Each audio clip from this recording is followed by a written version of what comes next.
lại cái đắng ấy thôi không làm đắng về ngỗng đắng tới là những người đã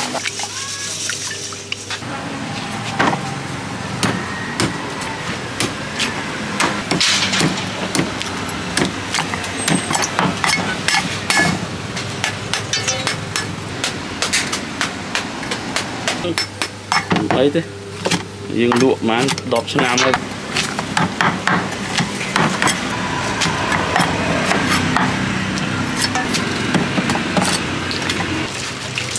dương cho người ta từ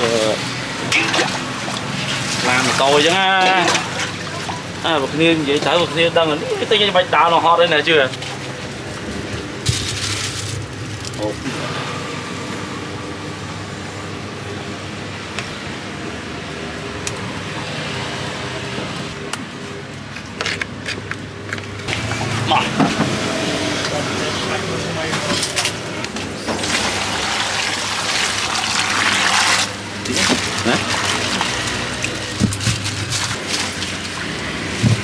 ini fly gitu, Saya terima. sering nggak fly soda.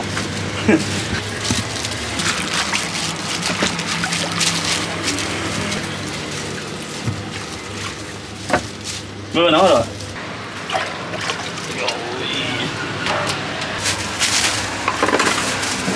Còn cái chuột mọc hàng khô cái cái bố không?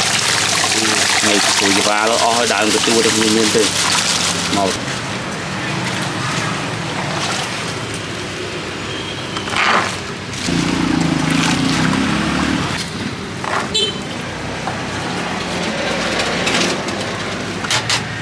Wait, people. Wait.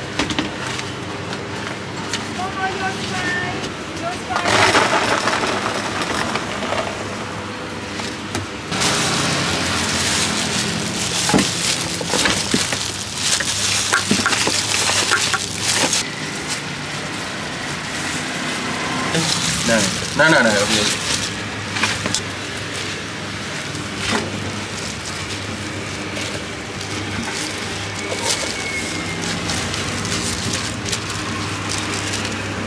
Đây cái vị mây mà tầm thưa hao cái đại à chẳng anh không Cái đài mình chuối đá thì chúng ngồi mà cái vị tầm thưa hay mày nè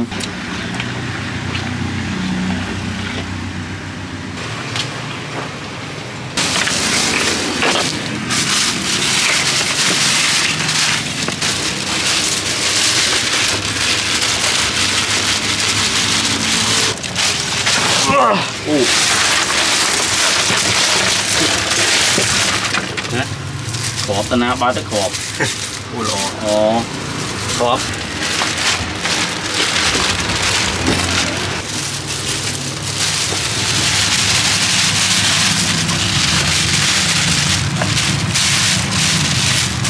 đó mà đang ở việc thò mà chỉ bên đấy có ba ở phía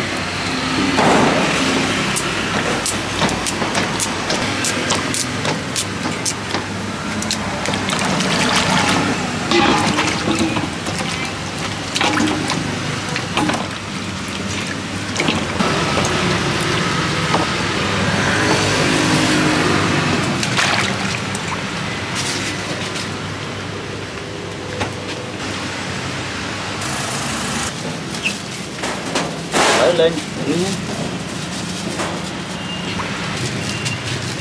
nên liêng hai ó nó mà đã tôi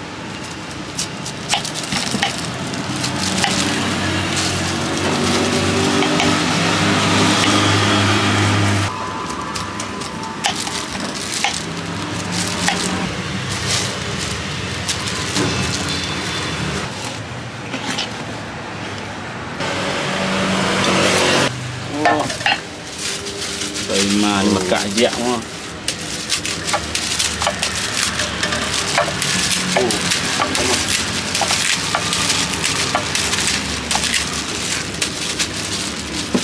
phải tiền ô đấy fly form chưa sót ở miếng này ngay miếng này chuối giờ ba nữa ó đại cố giờ fly nó miếng là phân đô đốc ôi xa đó đấy rồi vía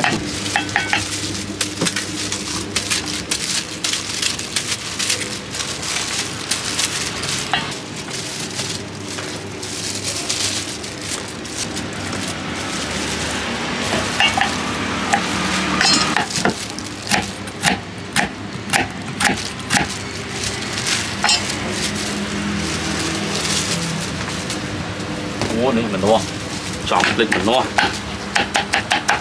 chạy xây đi chọn lịch chạy xây với sao cho đáy mình trong sao cho đáy nên là không từ đó nhé mà đinh đây cam tích đây thì chúa đập thì chúa tập tem của chúa bây giờ một tiếng vài chúa cắm lên vài chúa em muốn ấy bắt vài chúa đó đấy và vẽ nó cứ cần lọc với xe vào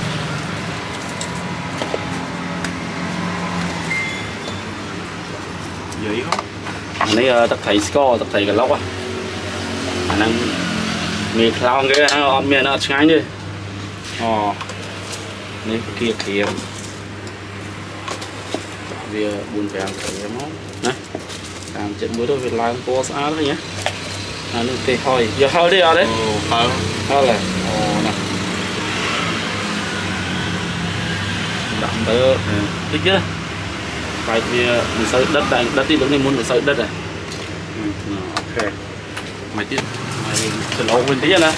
từ lâu cho người sọp đi món đấy bò từ lâu sọp cho thấy giờ phải tập bầu nó bầu là đi bầu quay năng mùi đâu nữa bầu trâu chia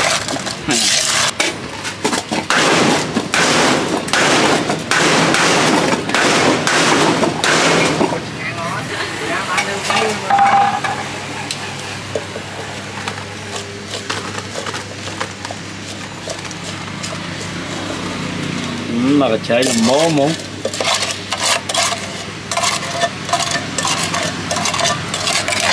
ok chưa nè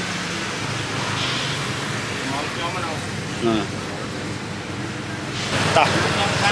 mọi khát đi dư tôi nha mọi nè nè đi cầm nó cùi trong nhầm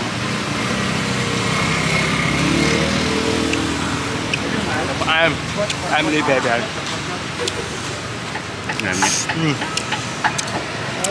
chia đâu mà rồi bạn hôm chua vui ấy nhưng không là phạt rồi làm chua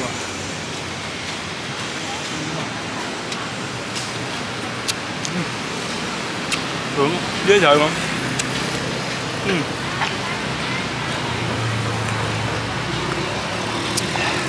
gì phải cuộn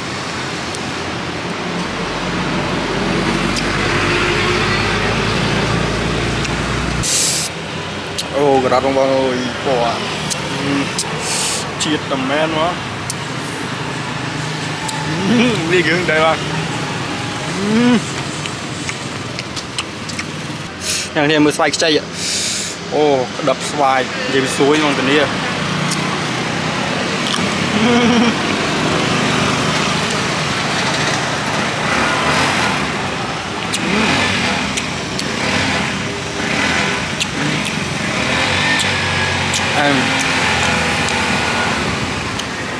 ไปชัวร์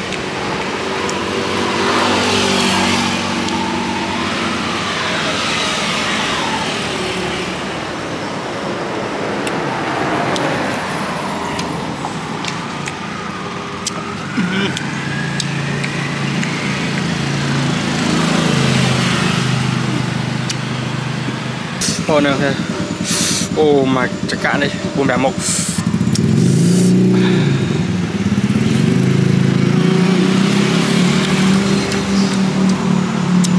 gì đâu mê chạy đấy ngay nhỉ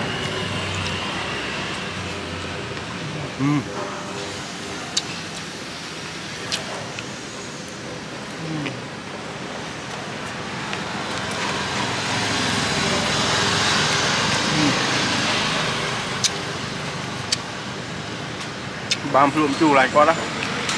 miếng ha bắt cọm rồi tôi đang đặt em cô hướng bảo quan khai được mà đang rồi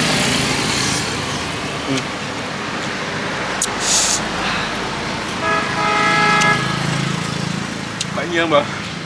hay là sang